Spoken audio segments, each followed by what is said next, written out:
Mchungaji Mwizarubi kutoka Magomeni, ni mchungaji wa kanisa letu wa dhehebu letu.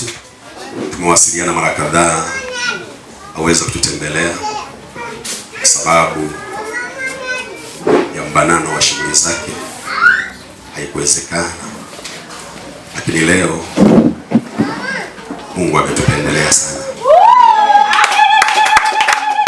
Bwana Yesu asifiwe sana. Amen. Kwa heshima hiyo, yeye ndiye atakayetulisha neno leo. Nina furaha sana kwa ajili yake, na hata kwenye kikao cha wachungaji kule Nzega mwaka jana tulikuwa naye. Bila kupoteza muda sasa na nimwinue. Hebu naomba usimame tukaribishe kwa maombi kwa makofi. Hebu mshangilie Bwana Yesu.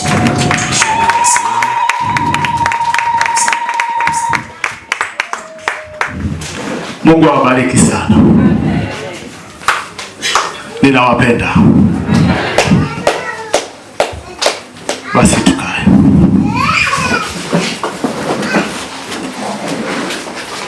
Bwana Yesu asifiwe. Amen.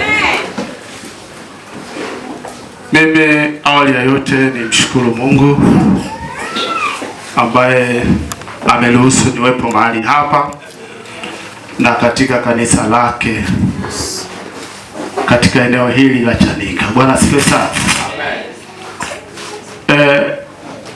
Nianze kwa utambulisho. Namshukuru mtumishi kwa jinsi alivyonitambulisha. Mimi ninaitwa Amos Mwizarubi, mchungaji. Amen. Tuko pale Magomeni Usalama, wilaya ya Kinondoni. Tunamtumikia mahala pale. Amen.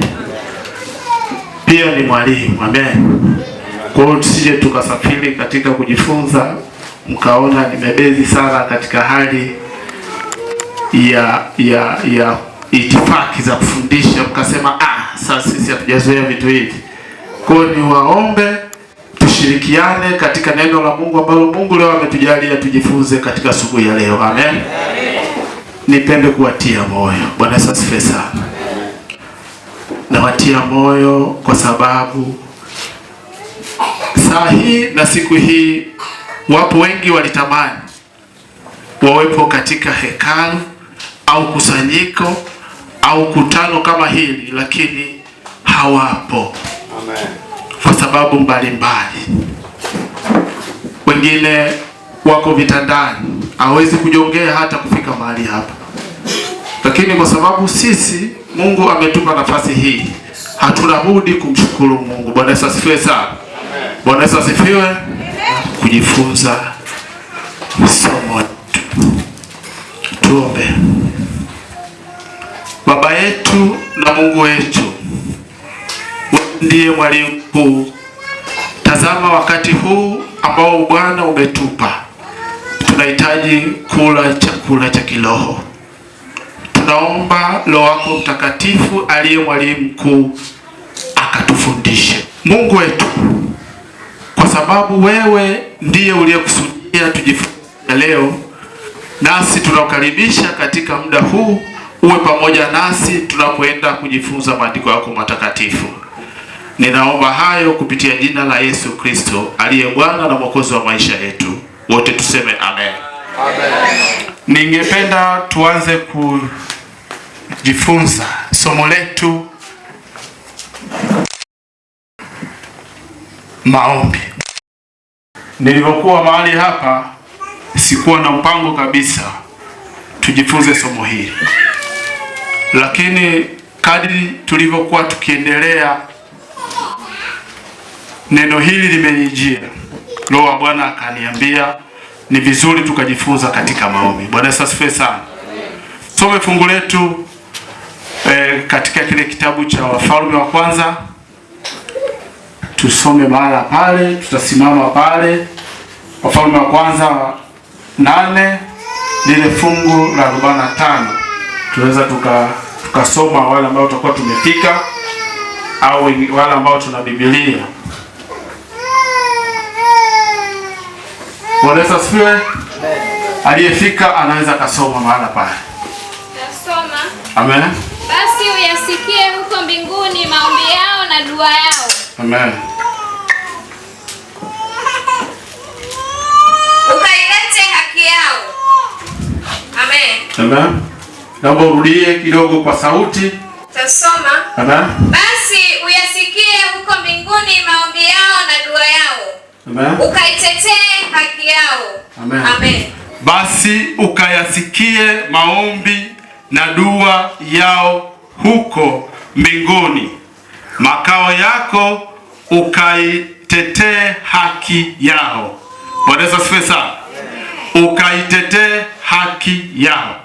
Katika kitabu hiki ni mfululizo wa vitabu ambavyo ni vya kimamlaka. Nikisema vitabu vya kimamlaka namaanisha ni vitabu vilivyoandikwa kwa wafalme, na tafsiri ya wafalme ni watu ambao wana mamlaka katika jamii zetu au katika mataifa haya tunayoishi katika dunia hii. Kwa hiyo ni mfululizo wa vitabu ambavyo viliandikwa na wafalme. Huyu ni mfalme ambaye anasema, basi uyasikie huko mbinguni maombi yao na dua yao, ukaitetee haki yao. Kwa nini anasema? Na kwa nini afikie hali ya kuwaza kwamba ni vizuri kukawa na maombi, na yale maombi yakifanyika yupo anayeyasikia, na huyo anayeyasikia hayuko katika dunia hii. Bwana Yesu asifiwe sana. Yuko wapi? Mbinguni. Anaeleza kwamba uyasikie huko mbinguni. Tafsiri yake hayupo duniani. Asikiaye maombi yetu hayuko wapi? Duniani. Bwana Yesu asifiwe sana. Lakini katika kujibu anajibu duniani. Yuko mbinguni, tunamuomba akiwa mbinguni, lakini katika kutujibu anatujibu duniani. Bwana Yesu asifiwe sana. Ninadhani hayupo kwa akili za kawaida za kibinadamu ambaye anaweza akawa na tafsiri ya neno lingine tofauti na kusema ni Mungu wetu wa mbinguni aliyoko wapi? Mbinguni peke yake. Bwana Yesu asifiwe sana. Kwa hiyo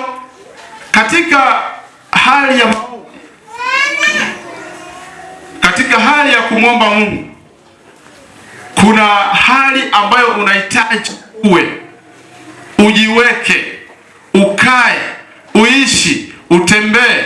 Bwana Yesu asifiwe sana. Kwamba sio kwamba ni ile hali ya mtu unatembea tu barabarani au unawaza tu au unafanya tu kwa hiari. Ni jambo ambalo lina utaratibu, ni jambo ambalo lina kanuni zake. Bwana Yesu asifiwe sana. Tunaweza tukawa tunaomba lakini tunamkosea Mungu. Bwana Yesu asifiwe sana. Lakini hatujui kuomba. Bwana asifiwe sana. Ila sisemi mahali hapa. Bwana Yesu asifiwe sana. Kanisa hili tunajua kumuomba Mungu. Bwana Yesu asifiwe sana. Mpaka sasa tumetoa shuhuda zetu, inadhihirisha kabisa tunamuomba Mungu kwa utaratibu aliyotupa. Bwana Yesu asifiwe sana. Kwa katika hali ya kuomba zipo taratibu na zipo hatua za kumwomba Mungu, na zipo kanuni zinazotakiwa uwe nazo au uzifanye kwa kumwomba Mungu. Na ndio maana katika hili fungu ile 45C anasema na utupe haki yetu, kwa maana kwamba huwezi kupewa haki kama hujaomba katika zile taratibu ambazo yeye amezisema au amezikazia.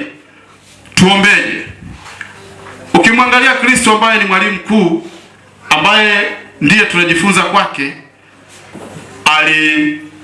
aliwafundisha wanafunzi. Bwana Yesu asifiwe sana.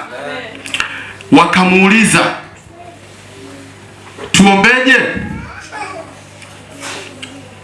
Kristo akawauliza, ingawaje katika Biblia imeandikwa katika muhtasari, lakini naamini katika mazungumzo kuna majibishano, kwa maana kwamba je, hamjui kuomba? Yaani mpaka kuwapa ile haja ya majibu kuna majibizano ambayo Yesu aliwajibu.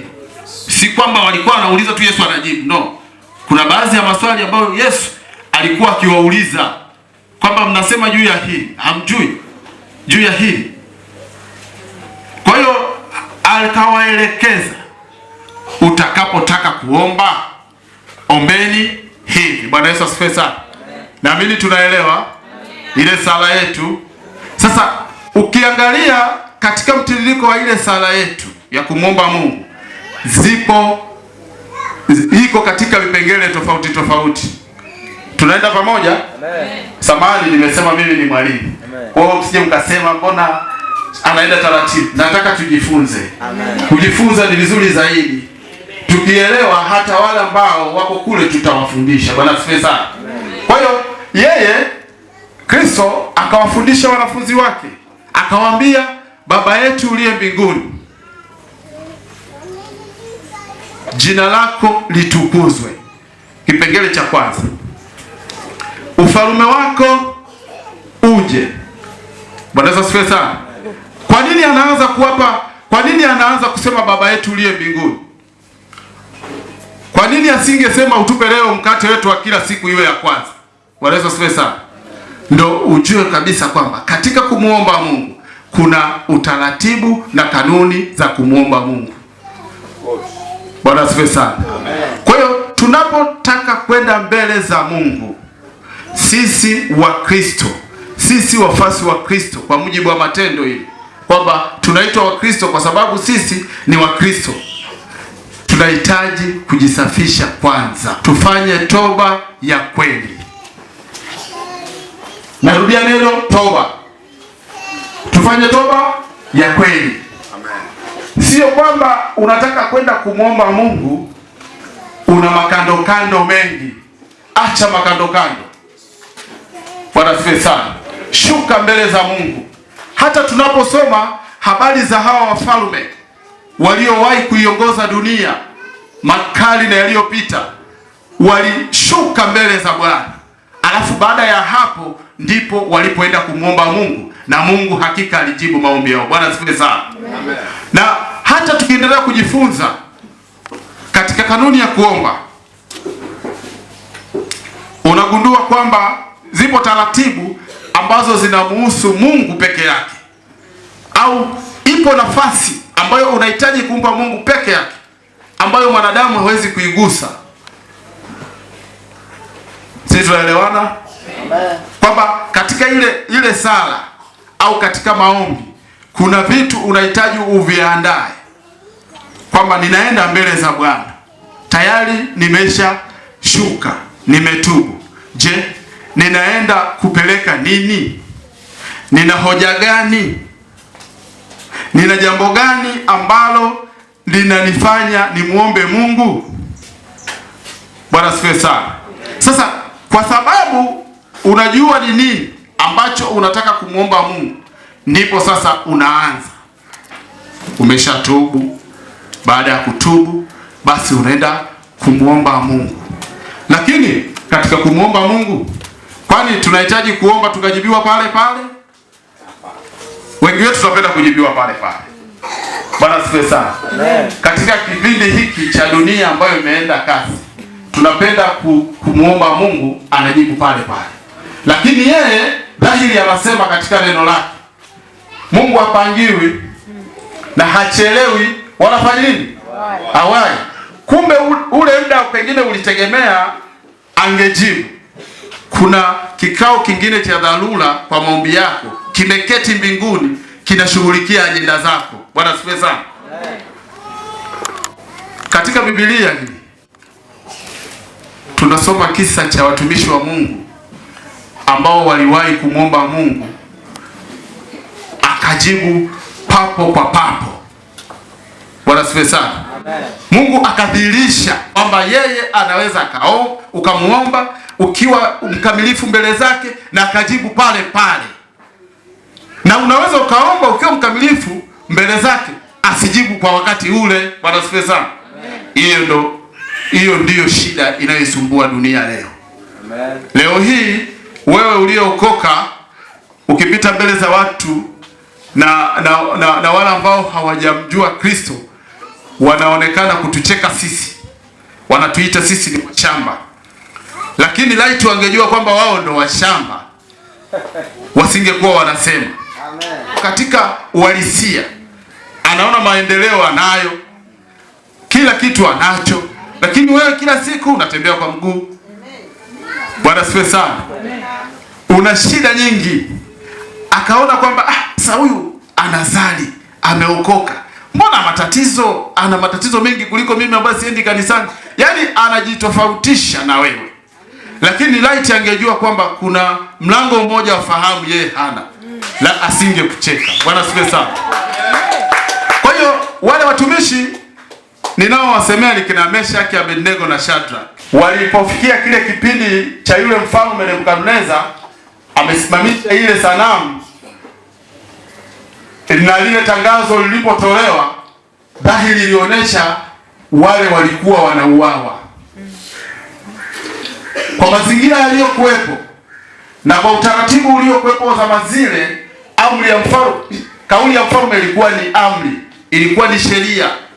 Mfalme akisema anataka kichwa chako, haichukui hata raundi, kichwa chako kinafika kwa mfalme. Kwa maana ya kwamba hata kwa wakati ule wakina Meshaki, Abednego na Shadrach walivyoamriwa wachukuliwe watupwe kwenye lile tanuru la moto, ilikuwa ni hakika walikuwa wanaenda kutupwa, na hakika walitupwa kwenye tanuru la moto. Lakini Biblia inasema wale watumishi walimuomba Mungu. Bwana asifiwe sana. Walimuomba Mungu, walieleza haja yao mbele za Mungu kwa jinsi walivyojipeleleza ndani ya mioyo yao, kwa jinsi walivyojiona, wakasema sisi tunakataa kutii amri ya mfalme. Je, ni bora kumtii mfalme afu nikimkosea Mungu? Hapana. Kumbe bora nimtii Mungu hata nikimkosea mfalme hakuna shida. Bwana asifiwe sana. Amen. Wanajipima. Je, ni yapi makandokando tulionayo? Kama sheria imetolewa ya kwenda kutupwa kwenye tanuru la moto, na hakika mfalme ametia saini, je, tukimwomba Mungu atajibu? Hawakuwa na maswali hayo. Kwa sababu gani? Wana uhakika na maisha yao ya kiroho. Bwana Yesu asifiwe sana. Ambayo ndo maisha tunahitaji tuadapti, tuaksi. Amen. Bwana asifiwe sana. Tujifunze, tutembee katika yale maisha ya kujipeleleza. Unajichunguza, ni nini? Ni wapi nilipoanguka? Nimemkosea Mungu, nimekula fungu la 10. Bwana asifiwe sana. Nimekula zaka na sadaka mara ngapi? Nimekosa vipindi vya shule ya Jumapili. Bwana asifiwe sana. Unaona? Kuna makubaliano ambayo tunakuwa naye, mapatano. Tunamuomba Roho Mtakatifu kwamba taratibu zetu tunaanza shule ya Jumapili saa 2 kamili. Roho Mtakatifu anakuwepo. Amina. Inafika saa 2, wewe hujafika kwenye shule ya Jumapili, tayari njia zako sio sahihi. Unahitaji kufika hapa kumuomba Mungu, kuomba rehema mbele za Mungu. Na unapoomba rehema mbele za Mungu au unapofanya ile toba, ifanye kwa dhati kutoka kwenye kilindi cha moyo wako. Bwana asifiwe sana. Kwa maana kwamba isiwe ya kujirudia rudia, yasiwe mazoea. Bwana asifiwe sana. Mungu wetu sio mwanadamu,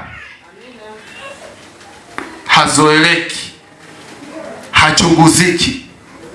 Kwa hiyo wale watumishi kilichowabeba ni matendo yao, maisha yao, walivyojiamini, wakasema tuko tayari.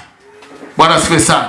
Ukisoma katika ile Danieli inasema basi wale watumishi wakawa wametupwa kwenye lile tanuru la moto. Walipotupwa kwenye lile tanuru la moto, wale watu waliokuwa wamewakamata, wale askari waliokuwa wamewashika na kuwatupa kwenye tanuru la moto, wao ndio wakawa wamepata madhara ya moto, lakini wale watumishi wa Mungu wakaonekana kwenye lile tanuru wakitembea. Bwana asifiwe sana. Wakitembea kwenye lile tanuru la moto, na mfalme bado hajajiridhisha, anataka kujiridhisha. Je, amri yangu niliyoitoa wameifuata? Katika kuangalia, anaona na yeye kwenye ile tanuru, watu wanatembea kwenye tanuru wala hawana dhara lolote la moto, na kuna mtu mmoja ambaye yeye mfalme anamuita mfano wa miungu. Bwana asifiwe sana.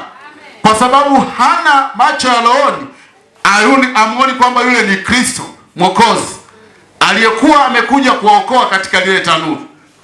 Sasa tunajifunza nini?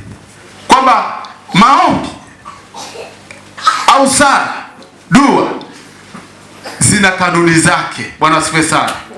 Kuna kanuni zake katika Ukristo wetu wa leo, wa dunia hii ambayo imeendelea. Dunia imeendelea, tuko mbele ya muda. Tunahitaji sana kupiga magoti na kumlilia Mungu sana kwa maisha tunayoishi. Bwana asifiwe sana. Tunaweza kuwa tukawa tumepungua sana, lakini hatujui tumepungua mbele za Mungu. Tunaweza kuwa tunajihesabia haki, tunayafanya yale tukisema haya ni ya Kristo, kumbe pengine tunaongeza ambayo sio ya Kristo tunayaleta. Bwana asifiwe sana. Kwa hiyo kunahitajika sana kujipeleleza tunapotaka kumuomba Mungu wetu. Bwana asifiwe sana. Maombi haya unapoyasema unagundua kwamba ili uweze kuitwa mwana wa Mungu, ukikoswa kitu kinachoitwa maombi, bado hujawa na vigezo tena vya kuitwa mwana wa nani? Wa Mungu. Leo mimi ninayejiita leo Mkristo mlokole, nisipokuwa na maombi, bado sijawa na kigezo cha kuita mwana wa nani? Wa Mungu. Kwa hiyo ukianza kuangalia moyo na ngao ya maisha yetu katika Ukristo ni maombi. Bwana asifiwe sana.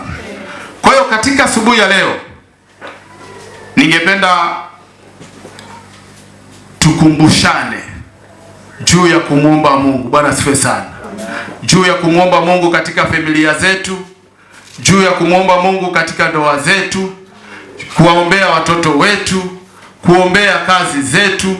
Kama mtumishi wa Mungu alivyotangulia kusema, tumeomba juu ya nchi yetu ili tuwe na amani katika nchi yetu. Bwana asifiwe sana. Hii ni ardhi ambayo tulirithishwa na mababu zetu. Mababu zetu walinyanyaswa na wakoloni, waliteswa, walimwaga damu. Kwa hiyo sisi ndo tuna wajibu wa kuilinda ardhi yetu kwa maombi. Bwana asifiwe sana. Kwa hiyo ukiangalia maombi hayaepukiki kwa Mkristo. Bwana asifiwe sana. Hauwezi ukafanya jambo lolote ukajiona uko huru pasipo maombi. Bwana asifiwe sana. Hata mimi ninavyosimama hapa kuomba, kusema na nyinyi, na imani mnaniombea, na nina imani mmeniombea. Bwana asifiwe sana. Yasingekuwa maombi pengine nisingekuwa mahali hapa. Basi katika kile kisa cha wale watumishi wa Mungu, mimi napenda kujifunza sana kwenye kile kisa cha kina Meshaki. Niko kwenye kipengele cha mtu ambaye anaona kama anaomba maombi hayajibii kwa wakati ule, lakini Mungu kama nilivyotangulia kusema hachelewi wala hawai. Bwana asifiwe sana. Ukisoma vitabu vya ziada vinasema baada ya wale watumishi wa Mungu kutupwa kwenye lile tanuru la moto, kikao cha dharura kilikaa mbinguni, kikajadili hawa watu hawana hatia, wako duniani lakini wanamwakilisha Mungu kwa matendo yao mema, hawajamkosea mtu. Kwa nini tuwaache waangamie? Malaika na jeshi lote la mbinguni limekaa kikao. Sasa nani ataenda awahi kwenda kuwaokoa? Ni kikao. Sasa tayari watu hawa wako ndani ya tanuru, lakini kikao kinaendelea. Na ikumbukwe kwamba ule moto kwa namna unavyoelezwa ni moto uliokuwa umewashwa mara 7. Yaani jinsi unavyoona ule mwanga wa moto ulikuwa na joto mara 7 lile joto la digrii 100. Bwana asifiwe sana. Sasa watu wako kwenye moto, huko kikao kinaendelea. Sasa leta sasa picha kwa maisha ya leo. Mtu anaomba leo, alafu maombi yanachelewa kwa namna hiyo. Hajakata tamaa. Kwa dunia ya leo amekata tamaa. Bwana asifiwe sana. Bwana Yesu atusaidie sana. Niwatie moyo tusikate tamaa. Mungu wetu yuko kazini, yuko pamoja na sisi, hawezi kutuacha, na hata katika kazi ya Mungu ya mahali hapa Mungu anaenda kufanya. Bwana asifiwe sana. Kwani nilianza hivi? Bwana asifiwe sana. Nikushukuru mchungaji. Umepambana sana. Mbarikiwe sana mchungaji. Umepambana sana. Bwana asifiwe sana. Kwa changamoto tunazozipitia kwenye habari ya kuhubiri neno la Mungu, tunapitia changamoto nyingi sana. Mimi mahala pale Magomeni nilikuwa naabudia kwenye jengo la shule. Lakini yakaingia mambo tu, shetani naye akafanya, na sisi tukamwambia Mungu, kama kweli tunausema kweli wako mahali hapa, hatutoki. Ilifikia hatua wenyewe wakatuambia, jamani, kuna eneo liko pale ni open space, tunaomba mweke pale, ibada zenu mfanyie mahali pale. Bwana Yesu asifiwe sana. Bila kutumia nguvu nyingi za kibinadamu, maombi tu na kumwambia Mungu. Bwana asifiwe sana. Ni kama vile ambavyo mlianza hapa, mlianza mna hema, lakini leo mmeezeka, mna jengo zuri. Bwana asifiwe sana. Na bado Bwana anaenda kufanya. Amen. Bwana Yesu anaenda kufanyaje? Kutenda. Jengo linaenda kukamilika. Bwana asifiwe sana. Na watia moyo, msikate tamaa. Wakati wote Mungu yuko pamoja na sisi, ila endapo tukimuomba kwa dhati. Bwana asifiwe sana. Napenda nisisitize nini? Wakristo wengi wa dunia ya leo tunamuomba Mungu kwa mazoea. Hata maisha yetu ya kawaida ya ucha Mungu yamekuwa maisha ya mazoea. Amen. Sasa sisi ambao tumemjua Kristo, ambao tunamtangaza Kristo, tunahitaji tuwe chumvi. Tunahitaji tuwe kielelezo. Bwana asifiwe sana. Sisi ndio tunatakiwa tuielekeze dunia hii kwamba maisha yako hivi, hapa tunafanya hivi, hapa tunafanya hivi. Wapi? Makazini kwetu. Bwana asifiwe sana. Majumbani mwetu. Haiwezi kashinda vita. Hii vita ni ngumu sana. Na ndio maana Kristo anawaambia kwamba duniani mnayo dhiki. Anawaambia wale wa Kristo wa kwanza, duniani mnayo nini? Dhiki. Kwa nini hajawaambia kwamba duniani mnayo raha? Kwa nini Kristo yeye anawaambia duniani mnayo dhiki? Anaangalia kwamba watu wa dunia hii kwa kawaida zao na maisha yao wanayoishi, wamezoea maisha fulani. Wamezoea maisha fulani ya mazoea. Tafanya kazi siku ya Jumatano, lakini siku ya Jumatano naenda kwenye mafundisho. Wenyewe wamezoea kufanya kazi masaa yote. Sasa lazima watakushangaa sasa wewe utafanyaje kazi masaa 5? Utafanyaje kazi masaa 10? Tenga muda wa kumwomba Mungu wako. Tunaulizana maswali. Tunaangalia uelewa kwamba juu ya hili andiko wewe unaelewa vipi? Naelewa hivi.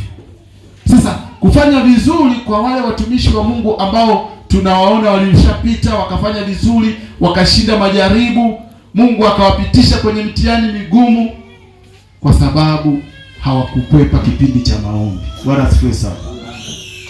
Tuombe sana. Tuombe mahitaji yetu. Tuombe ulinzi. Tuombe kanisa letu. Kazi zetu tuziombee. Tuombe ndugu zetu sehemu mbalimbali waliko. Bwana asifiwe sana. Tuombeane sisi kwa sisi. Mungu awabariki. Niwashukuru kwa kunisikiliza. Niwaombee Mungu aendelee kuwatia moyo, na mipango yote mlionayo ya kanisa muendelee nayo vizuri, awafanikishe mfike mbali. Huduma yetu hii ndio tunaendelea. Bwana asifiwe sana.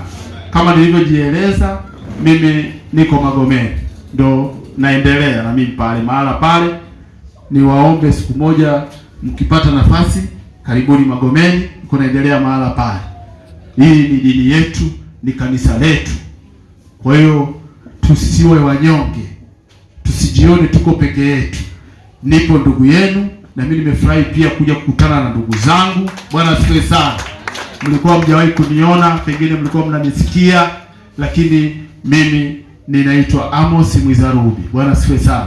Ni mchungaji, niko pale Magomeni, tunaendelea na kazi ya Mungu. Mungu awatie nguvu. Karibuni sana. Asante mchungaji. Mungu akubariki. Amen. Mchungaji, niombe uombe kwa ajili ya somo hili na ratiba nyingine ziendelee. Amen. Naomba usimame. Hebu mshukuru Mungu kwa ajili ya ujumbe huu. Na namna Mungu amezungumza na maisha yako. Shukuru Mungu, umekumbushwa kuomba. Baba yetu, Yesu, wewe Mungu ni wa ajabu.